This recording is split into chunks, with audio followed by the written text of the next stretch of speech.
Selamat datang di kanal Spice, Saint Philip's Indonesian Congregation Eastwood. Nama saya Pendeta Kian Holik. Selamat menikmati khotbah-khotbah Alkitabiah di kanal ini. Sekiranya ada pertanyaan, dapat menghubungi kami di Instagram atau Facebook @spice.syd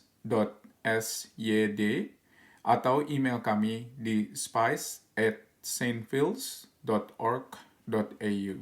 Kiranya Tuhan memberkati. Jangan ditutup dulu Alkitabnya dan tetap buka dari Ester pasal yang ke-7, saudara-saudara. Mari kita berdoa, kita minta pimpinan Tuhan sebelum kita merenungkan firman-Nya. Tuhan, Engkau melihat ketika Alkitab terbuka di HP kami atau di gadget kami. Kami berdoa ya Tuhan supaya Tuhan sendiri yang boleh berbicara melalui kebenaran firman-Mu kepada kami. Tuhan, kami melihat bahwa kata-kata yang ditulis ini sepertinya seperti benda-benda mati yang tidak bisa apa-apa, tetapi Tuhan, kami berdoa dan kami minta kepadamu ya Tuhan, supaya Engkau sendiri yang boleh membuka hati kami dan berbicara kepada kami, supaya kami boleh mengerti firman-Mu. Dan terutama Tuhan, kami boleh mengerti kenapa kami begitu penting di hadapan Tuhan. Dan bagaimana Engkau mengasihi kami. Tuhan, kami berdoa supaya Roh Kudus yang sudah tinggal di dalam hati dan kehidupan kami boleh berbicara kepada kami pada saat ini ya Tuhan. Dan boleh menegur kami, mengubah kami, dan memperbaharui kami. Setiap kami yang ada di tempat ini. Kami bersyukur ya Tuhan buat waktu ini, dan biarlah kiranya Engkau yang boleh berbicara kepada kami pada saat ini. Di dalam nama Tuhan Yesus firman yang hidup itu, kami bersyukur dan berdoa. Amin. Saudara-saudara, kita harus bersyukur karena kita pernah mengalami kejadian-kejadian yang mengubah dunia. Tentunya kita tahu apa yang baru-baru ini terjadi ya. Pandemi, betul nggak? Itu adalah sesuatu yang mengubah dunia. Itu nggak usah ditanya lagi, nggak usah diragukan lagi. Tetapi ketika saya coba Google dan melihat apa aja sih sebetulnya event yang mengubah dunia, kita bisa melihat beberapa hal yang mungkin contoh ada di sini, tetapi juga ada hal-hal yang lain. Seperti kita tahu yang baru-baru belum lama juga terjadi adalah 9/11. 9/11 mengubah dunia, itu jelas, saudara-saudara. Kalau misalnya saudara lihat di sini ada Elvis. Elvis juga mengubah dunia, boleh dikatakan ya. Karena apa? Karena ketika saya nonton film Elvis, saudara-saudara, saya baru tahu juga kalau misalnya dia punya dance dan dia punya musik, itu semuanya itu mengubah ternyata musik di Amerika dan mengubah juga musik di seluruh dunia. Kita tahu Perang Dunia Pertama, kita tahu Perang Dunia Kedua, kita tahu bom atom yang ada di Hiroshima atau yang jatuh di Hiroshima dan Nagasaki. Kita tahu penemuan vaksin mengubah dunia. Kita tahu internet mengubah dunia, saudara-saudara, dengan luar biasa. Dan yang terakhir tentunya seperti yang saya katakan adalah pandemi ya.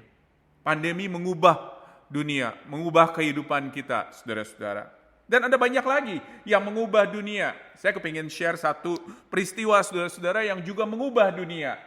Yaitu peristiwa yang bukan mengubah dunia secara radikal, tetapi mempercepat sesuatu itu terjadi. Mengubah pola pikir orang. Mengubah saudara-saudara cara pandang orang. Secara shocking, tetapi juga ini adalah sesuatu yang memang merubah dunia, merubah kehidupan kita, saudara-saudara. Nah, di slide berikutnya, saudara-saudara, ini ada yang unik. Ketika Perang Dunia yang kedua, ya, masih ingat nggak Perang Dunia kedua kapan? Oke. Dunia dikejutkan sebetulnya dengan penemuan radar yang sudah ditemukan tahun 1935 oleh seorang yang ada di foto ini yang bernama Sir Robert Watson dari Inggris, saudara-saudara. Dan dia menemukan radar pada waktu itu yang dipakai, boleh dikatakan di dalam Perang Dunia yang kedua. Dan ini dipakai secara luas Bukan hanya dalam Perang Dunia Kedua, tetapi juga pada waktu itu dengan hal-hal atau keperluan-keperluan yang lain, bukan untuk perang saja, saudara-saudara. Dan kita melihat bagaimana dia dianugerahkan dengan sebuah jumlah yang sangat besar sekali karena penghargaan dunia kepada apa yang dia temukan. Sir Robert Watson. Tetapi sayangnya saudara-saudara, suatu waktu dia sedang pergi ke Amerika, dia sedang pergi ke Kanada, dia drive di Kanada, saudara-saudara, dan dia ditangkap polisi karena speeding, dan polisi itu menggunakan radar yang ditemukan oleh Sir Robert Watson. Ring a bell?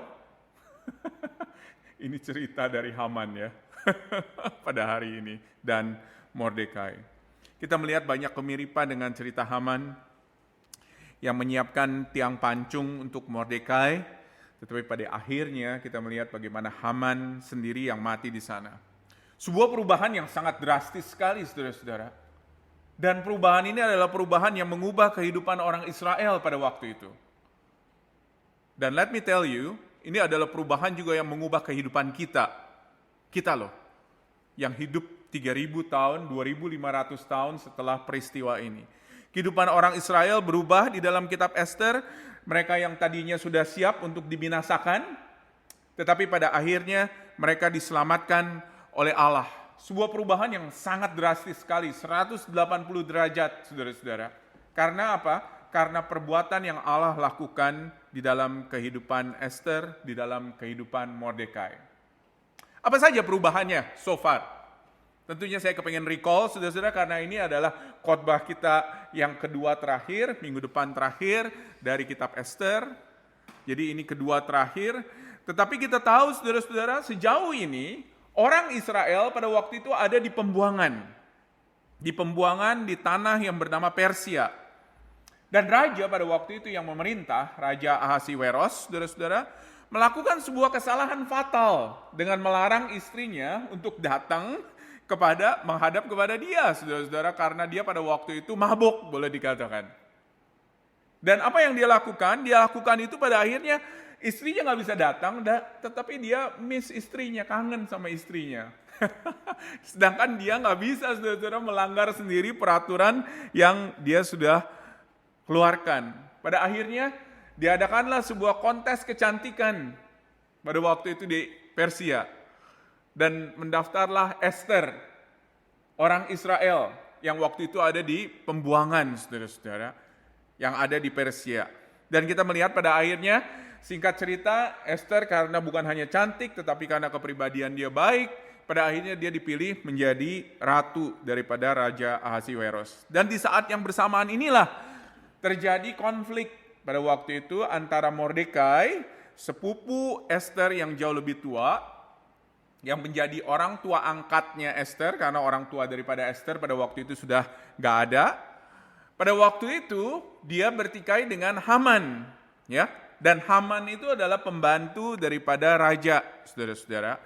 Karena Mordekai ini orang Yahudi, ya, orang asing boleh dikatakan di Persia pada waktu itu, dan dia tahu kalau misalnya dia tidak boleh menyembah yang lain kecuali menyembah kepada Allah.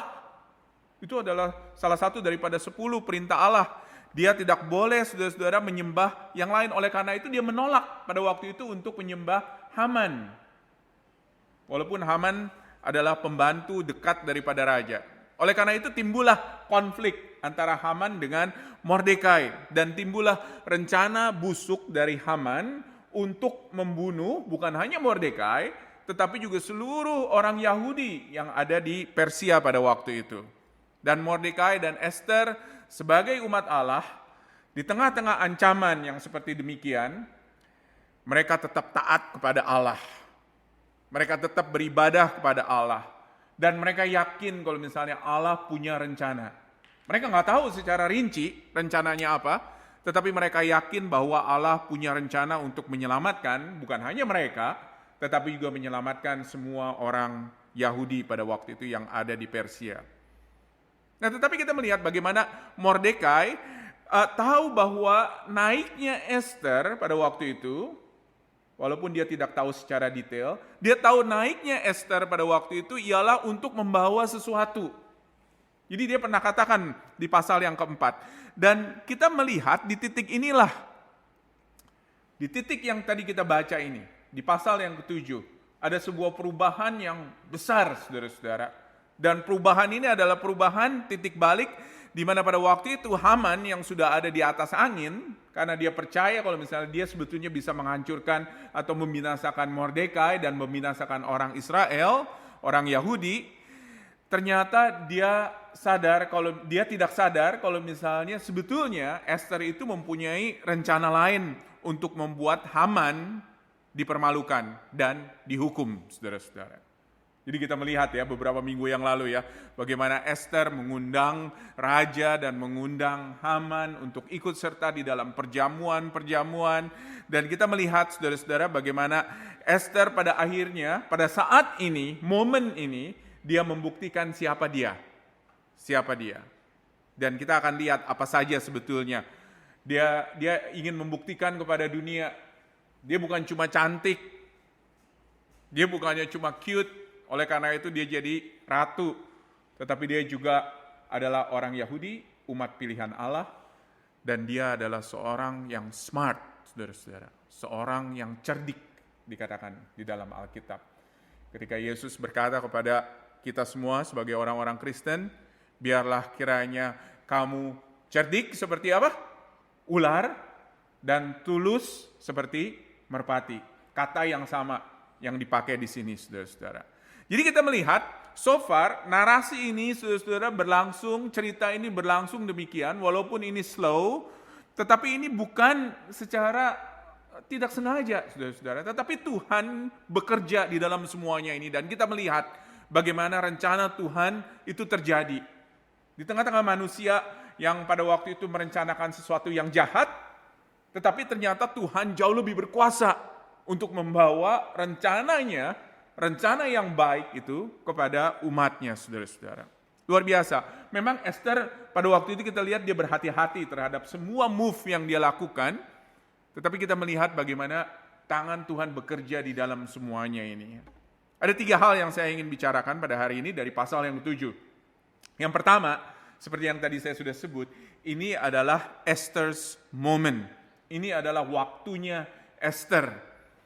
Setelah Haman tahu pada waktu itu kalau misalnya raja berkenan kepada Mordekai, karena Mordekai waktu itu pernah menyelamatkan raja udah mau dibunuh waktu itu, tetapi Mordekai memberitahukan kepada raja kalau misalnya ada yang mau membunuh dia, dan kemudian orang yang berencana itu ditangkap, dia dipanggil oleh raja.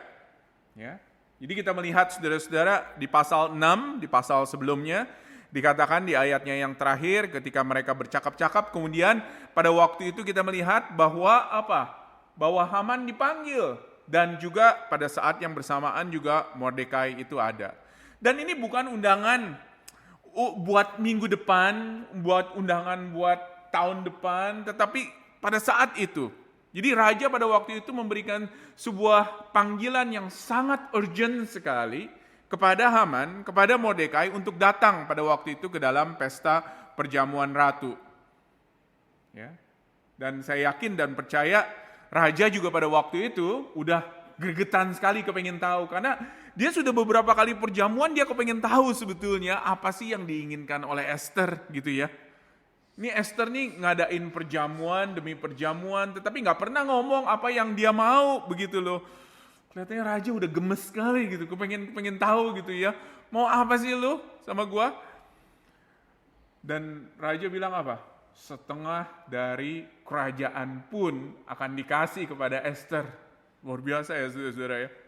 Tentunya ini bukan literal secara setengah, tetapi raja katakan apa? Semua kuasa, semua yang gue punya pun juga gue akan berikan kepada lu, kalau misalnya perlu. Oke? Luar biasa saudara-saudara. Dan kita melihat di sini, pada saat ini, Esther membuktikan siapa dirinya. Dia bukannya cuma cewek cantik, cewek cute, oleh karena itu dia bisa jadi ratu, tetapi dia pada saat itu membuktikan kalau misalnya dia adalah seorang yang smart, seorang yang cantik dan juga berhikmat. Ya. Buat kita yang nggak sabaran begitu ya orangnya. Saya nggak sabaran saudara-saudara orangnya itu. Kita sudah kepengen cepet-cepet tahu apa sih akhir daripada cerita ini. Karena kesannya ini, narasi ini berjalan dengan lama sekali, dengan slow sekali begitu loh. Bukan hanya satu perjamuan, tetapi ini 3 perjamuan saudara-saudara. Saudara bisa bayangkan. Pada akhirnya Esther di sini mengungkapkan apa yang dia inginkan. Dan ada cara Esther pada waktu itu yang bijak ini, dia bukan hanya sekedar mengundang raja untuk datang, tetapi dia secara bijak, secara smart saudara-saudara, untuk tahu kapan bertindak hal yang benar di dalam waktu yang tepat. Dan seringkali kita juga mempunyai kesalahan ya, kita seringkali bertindak, di dalam bertindak, suatu tindakan yang nggak benar, nggak tepat, di dalam waktu yang nggak tepat juga, saudara-saudara. Tetapi Esther tahu kapan dia harus bertindak pada waktu yang tepat. Dan apalagi pada waktu itu dia sudah merencanakan nih untuk membawa si Haman, gitu loh, untuk ada di dalam pesta perjamuan tersebut. Ini orang nomor kedua loh saudara-saudara di dalam kerajaan. Ini orang yang paling dipercaya oleh raja. Tetapi dia bawa saudara-saudara ke pesta perjamuan tersebut. Dan pada saat itu dia men-set up sebuah perangkap untuk menangkap Haman. Dan untuk membuktikan kalau misalnya Haman telah melakukan sebuah rencana yang jahat. Jadi dari sisi si orang yang memberikan cerita pada saat ini, dia sebetulnya ingin mengungkapkan bahwa Ratu Esther itu bukan hanya sekedar Esther, tetapi dia adalah seorang yang bijaksana. Kalau saudara lihat ya di dalam Alkitab ya, kita sampai pasal yang ke-6, nama Esther hanya disebut Esther, Esther, Esther, betul nggak? Tetapi lihat pasal 7. Siapa Esther disebut? Sang Ratu. Jadi si narator sendiri ingin memberitahukan kepada kita bahwa Esther ini bukan hanya sekedar Esther, tetapi dia adalah ratu. Dan ratu atau penguasa ini bukan hanya sekedar ratu atau penguasa yang tiba-tiba naik begitu saja, tetapi Allah itu ada di belakangnya, yang mengatur semuanya. Esther nggak mungkin jadi ratu kalau misalnya Allah nggak bekerja di dalam proses pemilihan dia, di dalam kecantikan atau Miss Persian pageant begitu ya, atau apa, saudara-saudara, ketika dia dipilih untuk menjadi ratu pada waktu itu. Esther di sini ditulis dia adalah sang ratu, dan ini saudara-saudara adalah ratu di mana raja berkenan hatinya. Esther memiliki title yang jelas. Dia bukan hanya seorang Esther, tetapi Esther sang ratu. Perhatikan apa yang diungkapkan oleh Esther di sini. Ketika dia pada waktu itu mengungkapkan siapa dirinya. Lihat ayat 3. Ya raja, jikalau hamba mendapat kasih raja, dan jikalau baik pada pemandangan raja, karuniakanlah kiranya kepada hamba nyawa hamba atas permintaan hamba, dan bangsa hamba atas keinginan hamba. Karena kami sebagai hamba serta bangsa hamba telah terjual untuk dipunahkan, dibunuh, dan dibinasakan. Jadi raja tanya pada waktu itu ketika perjamuan tersebut, Esther mau apa sih? Harta juga dikasih gitu loh. Tetapi lihat nggak jawab Esther. Esther bilang, nggak minta harta, nggak minta duit, yang dia minta apa? Nyawa, saudara-saudara.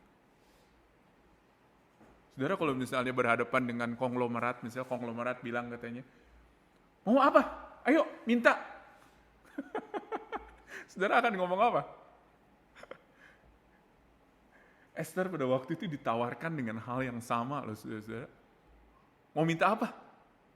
Duit? Mobil? Dia pilih apa? Nyawanya dia. Dia pilih nyawanya dia, saudara-saudara. Gimana raja gak berikan ya? Duit pun mau dikasih gitu. Kalau misalnya soal nyawa, soal kecil saudara-saudara. Kalau dia nggak berikan, maka raja juga in trouble. Karena dia akan kehilangan ratu yang favoritnya, saudara-saudara. Dan pada waktu itu, kita melihat bagaimana keputusan raja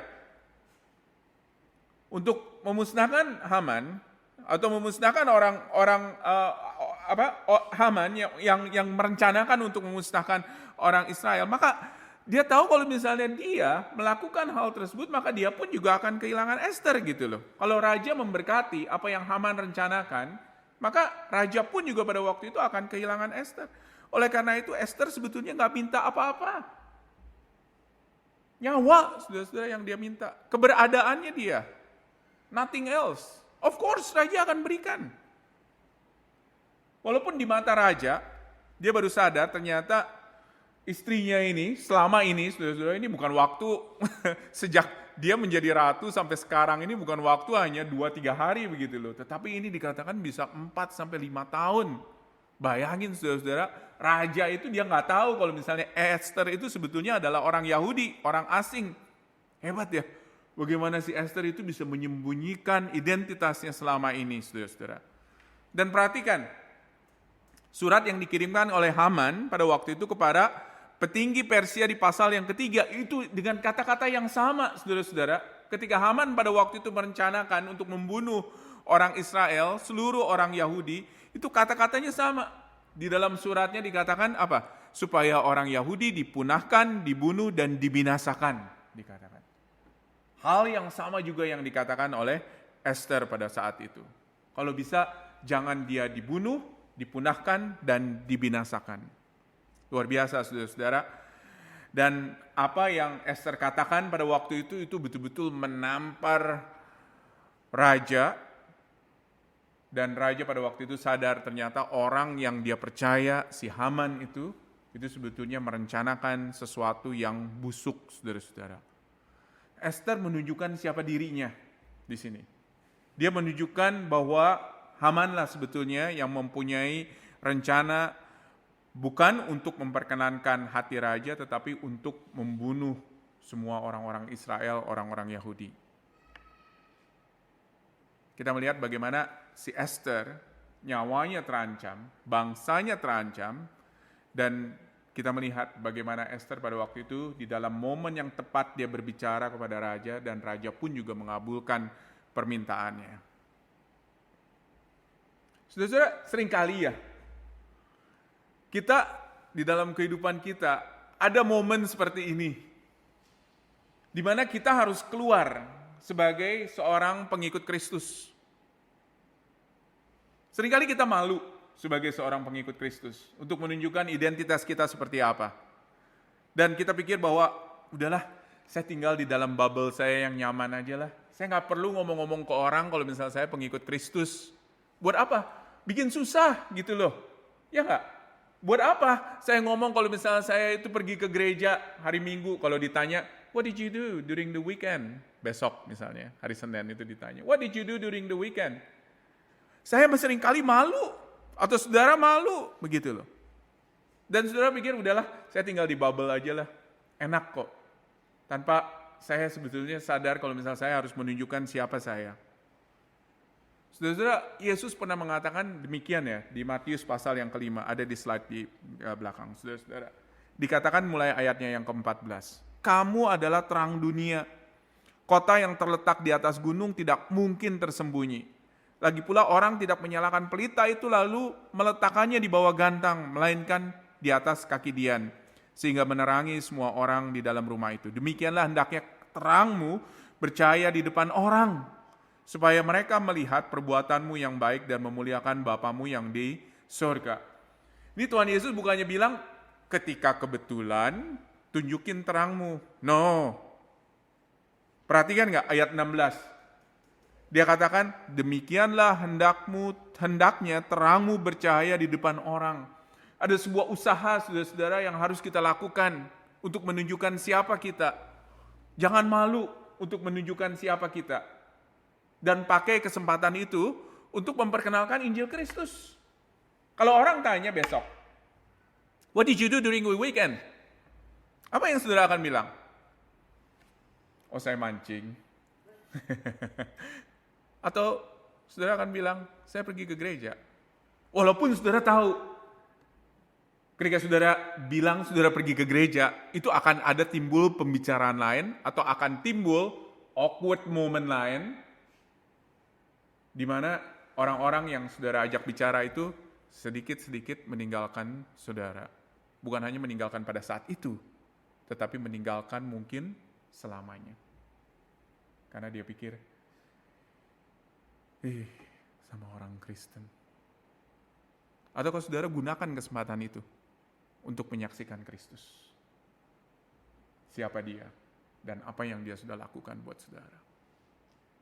Saudara, kalau misalnya saya ditanya, tiap kali saya ngobrol dengan orang, pertanyaan yang paling favorit, ya, yang saya harap orang itu bisa engage dengan saya, itu adalah ketika orang itu tanya, what do you do for living?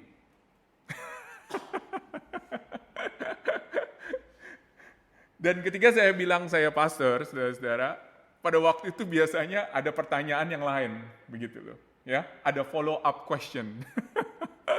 Dan saya senang sekali, saudara-saudara, karena apa? Karena pada saat itulah orang biasanya tanya kepada saya, kenapa mau jadi pastor? Tetapi pada saat itulah saya lihat justru itu adalah kesempatan yang bagus gitu loh untuk bisa menjelaskan Injil. Luar biasa saudara-saudara, jangan miss out that opportunity. Esther pada waktu itu udah menggunakan nih momennya dia nih untuk menyaksikan siapa Kristus. Ketika ditanya pada waktu itu oleh raja, ketika pada waktu itu raja tanya maunya apa, ketika dia bicara mengenai nyawa dan ketika dia bicara siapa dia menggunakan kesempatan itu untuk menyaksikan siapa dia sebagai umat pilihan Allah.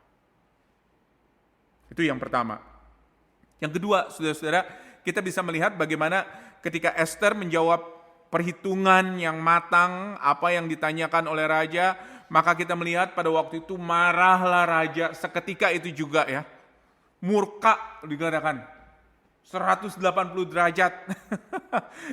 Ternyata orang yang raja percaya, si Haman itu ternyata dia merencanakan sesuatu yang busuk kepada orang yang dia kasihi, yang raja kasihi, yaitu ratu. Maka pada waktu itu bangkitlah raja, marahnya dia, dan pergi ke taman, saudara-saudara. Bukan untuk tenangkan diri loh, karena pada waktu itu raja udah tahu apa yang dia harus lakukan. Tetapi dia mencari sebuah solusi, lalu what's next begitu loh. Apa yang harus dia kerjakan? Karena pertama-tama si Haman itu udah mengeluarkan titah, dan titahnya dia itu adalah titah atas nama raja. Jadi raja nggak bisa sekedar anulir titahnya. Jadi dia harus mikirin gitu loh, rencana apa yang harus dia lakukan, boleh dikatakan. Dia berpikir keras, sedangkan kita melihat di ayatnya yang ke-7, bagaimana Haman, perhatikan di Alkitab saudara, tinggal untuk memohon nyawanya kepada Esther sang ratu, karena dia tahu saudara-saudara, ketika pada waktu itu dia merencanakan yang busuk buat Esther, buat bangsanya, pada saat itu juga, he is going to be in big trouble. Walaupun dia tahu sebetulnya bahwa raja sudah mengambil keputusan yang final. Keputusan raja ini adalah keputusan yang final. Kalau misalnya Haman itu akan mati, apapun itu, apa bentuk kematiannya, cara kematiannya. Tetapi sekarang bagaimana caranya untuk menganulir surat yang sudah dikeluarkan oleh Haman pada waktu itu untuk membunuh orang Yahudi? Karena menurut hukum pada saat itu, saudara-saudara, itu adalah sesuatu yang nggak bisa dianulir. Tetapi kita melihat kembali bagaimana Haman pada waktu itu sedang berlutut, boleh dikatakan minta mohon kepada ratu, ya, untuk supaya ratu itu do something gitu. Tetapi kita melihat saudara-saudara bagaimana akhir daripada rencana Haman yang jelas-jelas bertentangan kepada kehendak Allah, pada akhirnya berakibat sesuatu yang fatal. Saudara-saudara. Di dalam kehidupan kita ketika saya refleksikan hal ini, saudara-saudara, ada satu hal yang masih applicable untuk kita. Ketika kita berjalan di dalam tindakan-tindakan yang kita lakukan di dalam kehidupan kita, yang berlawanan dengan jelas dengan apa yang menjadi kehendak Allah, seperti Haman, we are in big trouble, saudara-saudara. We are in a huge trouble. Kenapa? Saudara tahu, upah daripada dosa pemberontakan kepada Allah itu ialah apa? Maut. Dan kita melihat bagaimana Alkitab katakan kalau misalnya murka Allah terhadap orang berdosa itu nyata, saudara-saudara. Roma 1 ayat 18 ada di belakang. Sebab murka Allah nyata dari sorga atas segala kefasikan dan kelaliman manusia yang menindas kebenaran dengan kelaliman. Dan saudara-saudara harus tahu kalau misalnya kefasikan dan kelaliman dari manusia, ini bukanlah peristiwa atau suatu rencana genocide seperti yang dilakukan oleh Haman. Bukanlah hanya sekedar mungkin rencana pembunuhan yang dilakukan oleh seorang serial killer, tetapi semua tindakan yang berlawanan dengan kehendak Allah. Itu adalah sesuatu yang mengakibatkan murka Allah yang nyata dari surga. Ketika kita pikir bahwa cincailah ya, Tuhan nggak lihat kali ya, saya kerjakan ini, itu mengakibatkan murka Allah dari surga. Ketika kita katakan, nggak apa-apa kali ya, kalau misalnya saya coba cheat tax income 1 angka aja, begitu loh. Itu mengakibatkan murka Allah dari surga.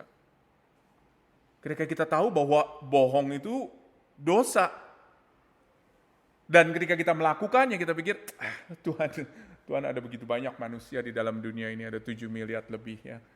Tuhan nggak akan lihat kok hal tersebut. No, itu mendatangkan murka Allah.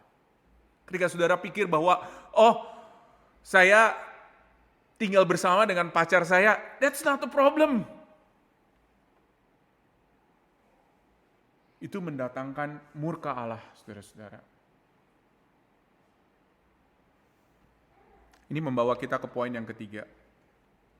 Haman pada waktu itu is a dead meat. Dia udah mati kutu, saudara-saudara.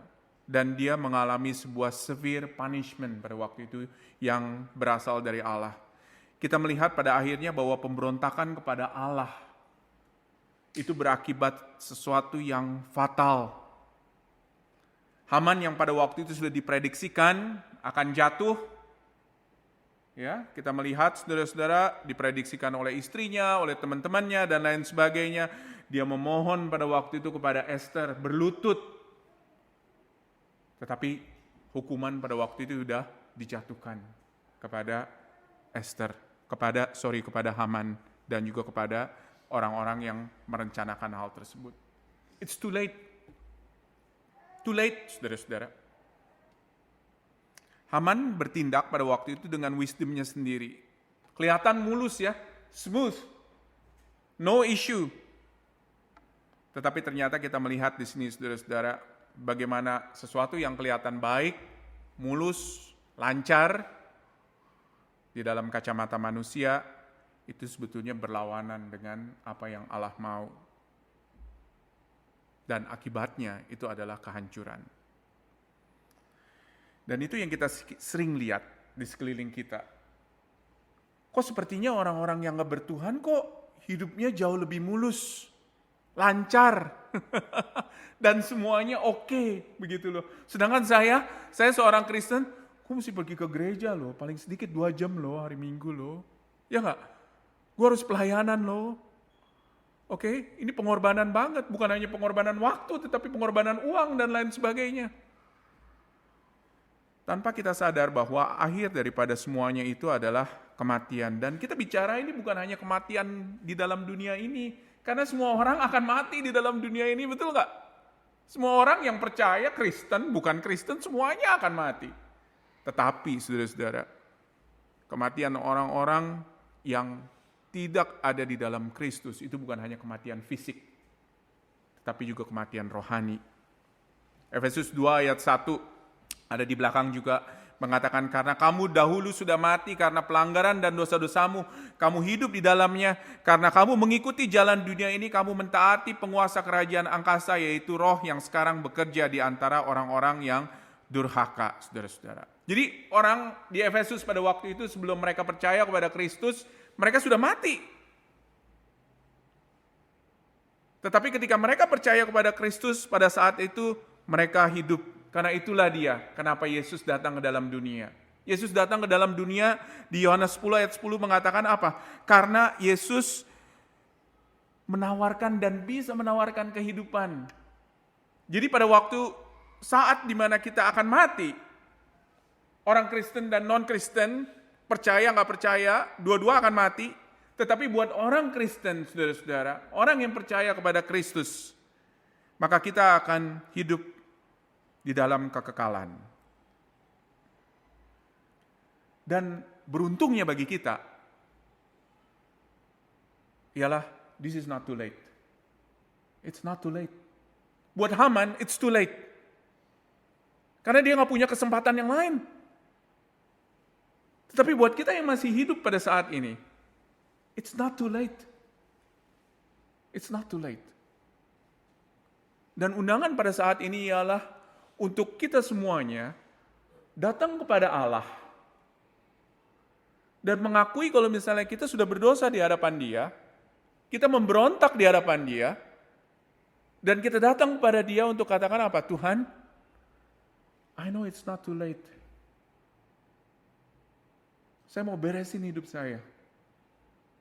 Saya mau datang clean slate di hadapan Tuhan, gak ada lagi yang saya sembunyikan.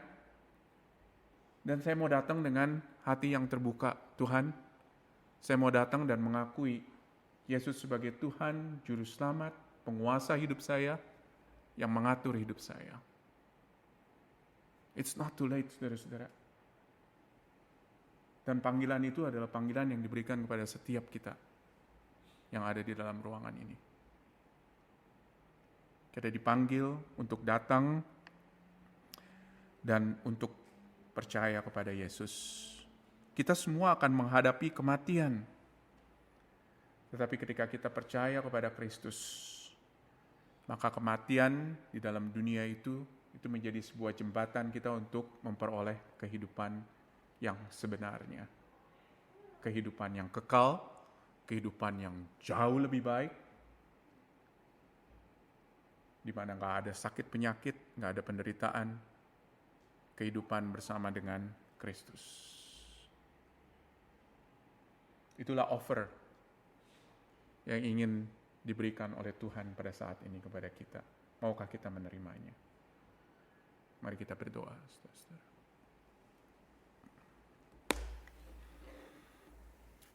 Terima kasih Bapa di dalam surga buat firman-Mu yang boleh kami baca, boleh kami renungkan. Kami berterima kasih ya Tuhan, karena Engkau adalah Allah yang terus bekerja di dalam kehidupan kami. Kami berdoa ya Tuhan, supaya firman-Mu boleh terus bekerja di dalam kehidupan kami, dan boleh terus berbicara kepada kami.